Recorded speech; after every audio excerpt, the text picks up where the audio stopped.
my name is Celia. I'm an SLA in my second year studying biomedical engineering, and an SLA is actually somebody who's done particularly well in a certain module and is therefore chosen to help the years below in that module as well. So in the session, we're going to hopefully go through some engineering study pathways at university, my university experience and my course, and also some future prospects that biomedical engineering may hold for you. So firstly, I wanted to do an initial quiz, just a couple of questions to get you some more knowledge on STEM subjects and biomedical engineering itself. If you'd just like to put in www.menti.com into your browser on your phone and insert the code, and we'll just have a look at a few questions just to get the ball rolling.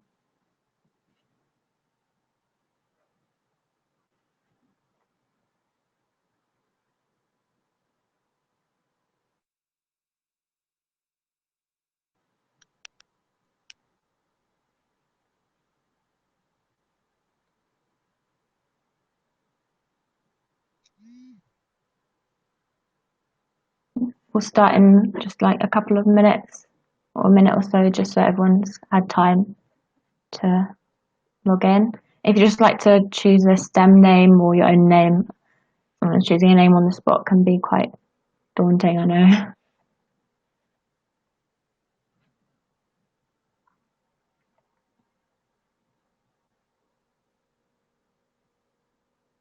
If everyone's joined, I'll start it now. If you haven't, don't worry, I'll read the questions out and you'll still hear the answers.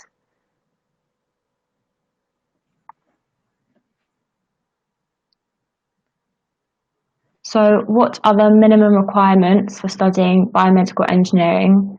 This is the least you need from A-levels to get onto the course. Is it all science, 1 maths, 2 science, 1 maths and 1 science, or just maths?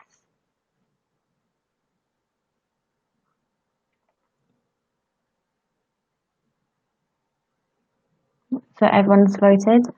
The correct answer is actually 1 maths and 1 science. Most of you got that right, but that's the least you need. So it could be maths with chemistry, physics, or biology. Let's go on to the next question. So biomedical engineering is it either mainly theory, that's books and reading, mainly practical, labs, workshops and projects, or is it a bit of both, a mixture of theory and practical work?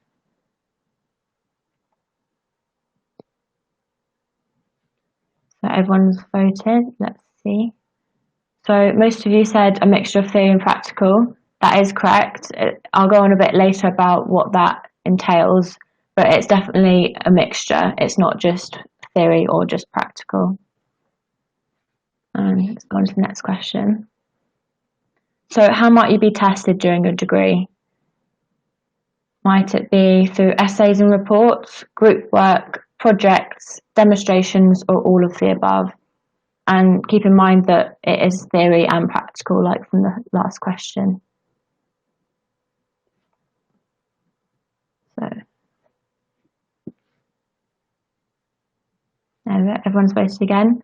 So it is actually all of the above. You'll take part in all of the different ones, essays and reports, group work, projects and demonstrations, and then we'll actually go more in detail about that during the session.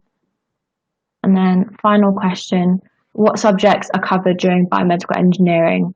So that could be electronics and computing, human science, which is more biology, maths, design engineering, or coding. So if you just have a little vote, you can choose more than one.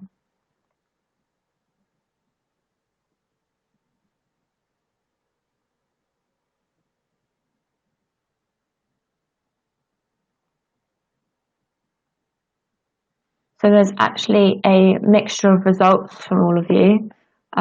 There's actually all of these within biomedical engineering.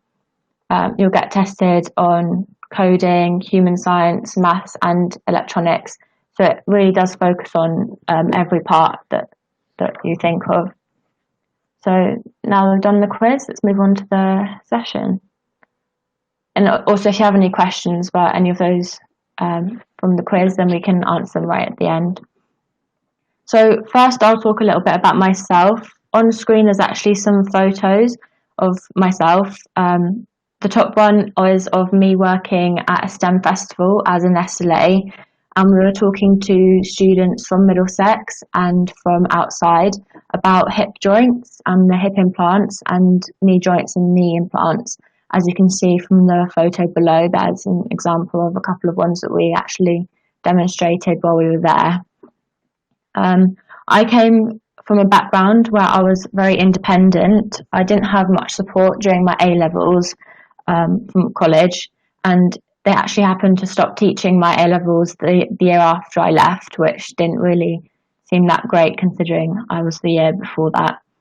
But it's good to appreciate that everyone's come from a different background. You may not have done A-levels, you may have done BTEC, so just keep that in mind. Even though I didn't always know what I wanted to study at university, I knew I wanted to be in a subject which meant I could help others. Although I realised I didn't want to go into the medical side of testing and development through working from my work experience at a pharmaceutical company. As when I was there, they actually did a lot of animal testing, and I knew that I didn't really want to go into that side of the biomedical side. I wanted to stay more on the physics side. I did actually do lots of volunteering within care homes and in clubs, like STEM clubs, and that really made me realise that I did want to be in something that meant I could help others, which is why I chose biomedical engineering in the end. I wasn't sure if I would be a good match for university, as I didn't really like the idea of exams. They're quite daunting for me, cause a lot of anxiety, which I can imagine is for most people, hopefully. Well, not hopefully, but but I did know that I had some skills that suited my course and some that I could do with improvement, and I knew that university could improve those. Like independent learning from college, teamwork through volunteering and jobs, but also time management is always a skill that you will need, and especially if you don't have it now, university will definitely bring that to you, especially after first year. You won't have any problems with time management. The desire to help the community, like I discussed previously, was one of the personal traits that really convinced me to go into biomedical engineering, as well as creativity and having a problem-solving mind. But in the end, any qualities that you have, you can fit into a STEM subject because everyone has a different quality that they can bring to the table. So there'll never be someone else who has exactly the same as you. So you'll really get to see what kind of things you can bring to your degree and your course, no matter what. So I chose to study biomedical engineering because it seemed to be a mixture of theory and practical, which, like we discussed on the quiz, and I really wanted to go into a career in rehabilitation, which I thought would be quite interesting. I personally studied maths, physics and chemistry at college, but like I said previously, you actually only need one science and one maths to get onto the course. You can also apply using a BTEC as long as it adds up to 112 UCAS points. I also came through clearing to Middlesex, but I'll talk a bit more about that later. As you can imagine, my expectations of uni were very different to what it was actually like. I thought we'd have to fend for ourselves. I thought it'd be all theories and books and a huge step up from college like everyone tells you. But in reality, it's actually just the building the knowledge that you already have. And there's always support around you academically and personally through lecturers, SLAs like myself, and also other support teams. It's also a lot of fun, and that's not just outside of university, that's while you're actually studying your course. And you get to meet a lot of new people, even if you're like me, quite shy. And on the slides, there are actually a few of the projects that I've completed in my second year. On the left, we have a project to do with sensors, inputs and outputs. where we had to model a nurse's station with different rooms as part of the hospital. And on the right, we have a motorized swing for wheelchairs, which had to swing with a certain angle and a certain speed. So that really took into account the different engineering aspects while also keeping it quite medical based. So like I said before, we talk about the coursework. So one reason why I actually really liked Middlesex and chose it as my option was because it's very heavily based on coursework and not exams. And if you're like me and you don't like exams, then it's a really good stepping stone up to like getting what you think you need in grades wise. So even if you do like exams as well, though, you'll have first year to practice your courseworks and really get a hang of how to do it. And there's always support with how to do your courseworks as well. There are different types of coursework you may be set. So there's essays, which usually involve research and some sort of lab-based project. There's also demonstrations, and that would be demonstrations of the work that you've done practically in workshops, like the ones that I showed you previously. We had to demonstrate how those worked. And there'll also be group work, so that's working with a partner on a team to collaborate your ideas. But any coursework that you have, you'll always find ones that you prefer doing and ones that you maybe aren't as good at, but you will have time to adjust how you work within those. And like I said before, there'll always be help. That's through tutors, the LET, which is the Learning Enhancement Team, library services, and wellbeing services for your own personal use. And moving on from that, with the support, it's actually still online. So anything that you could have got while you were studying in the actual university face to face, you'll all be able to get that online once university starts in the next year. And that will probably be because lectures will be online until at least the second term, which is in January. So, like I said previously, I came through clearing to Middlesex. It wasn't a straight and simple path for me. I actually barely passed my A-levels and lost all motivation in the process. But I did come through clearing to see who would accept me. And I actually applied for natural sciences and forensic science on UCAS before I came through clearing. And then even when I came through clearing, I actually applied for design engineering instead of biomedical engineering. And it wasn't until last minute that I decided that I did want to go into biomedical engineering at last. It was a stressful time, but now it's actually one of my greatest achievements. And even though I was ashamed of my pathway to university, I now take it as something that means that I have a sense of belonging. I have a sense of purpose while being at university, and it actually makes me really proud that I finally achieved what I thought I never could. Being at uni is also enjoyable and fun, and even though I didn't get the grades that I wanted to A-levels, university really just lets you wipe that slate clean and try even harder to get to where you think you need to be. Obviously, university is supposed to give you an idea of your, and for whatever you do, whether it's biomedical engineering or your other degrees. And especially with biomedical engineering, the variety of modules that you have really does encourage you to keep your search quite wide in the different achievements that you can make once you graduate. So, like I said before, I wanted to go into rehabilitation, but there are other options that you can go into, like IT, manufacturing. You can also choose a different type of engineering, like mechanical or civil. But also you could do further study, like going into medicine or doing a PhD, with a base salary starting off around 25,000, and it can actually work its way up to 80,000 depending on how far you go up in a company. So this quote actually resonates quite heavily with me personally, and although it may sound cheesy, as I know quotes can sometimes come across a bit cheesy, your past doesn't equal your future.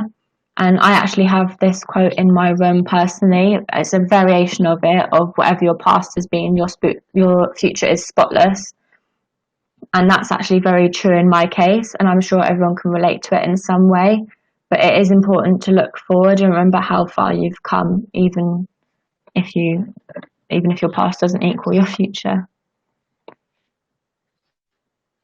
So if you don't think university's for you, especially within STEM, there's lots of other options, and one of those is apprenticeships. So before I came to university, I actually looked at apprenticeships quite heavily, and there are lots of ones to do with actually getting a degree while you're studying within a company. So that's called a degree apprenticeship, and they're very much available within STEM.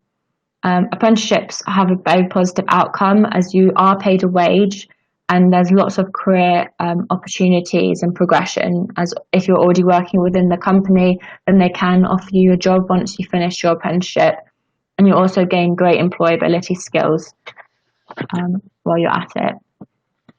So here's just a few of the things that you could go into from studying a STEM subject. Especially biomedical engineering, you can go into pretty much any of these if you really wanted to, like studying medicine after and doing a doctorate, or like the mechanical engineering side, the information technology side. So it really is endless, the possibilities. So I just had some final words before we go into the question and answer session.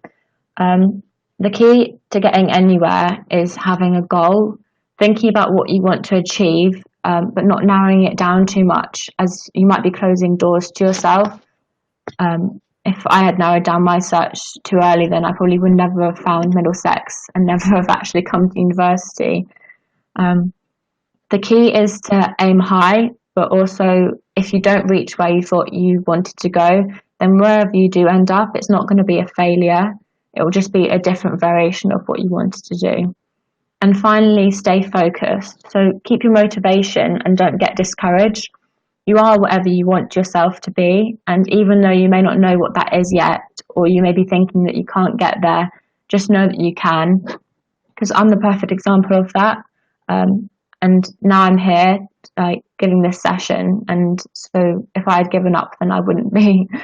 And that just leads me to my final point, which is never give up, because nothing's set in stone. And I think this PowerPoint's given out afterwards, so there's just a little poem about not quitting at the bottom, just for a bit of inspiration as well.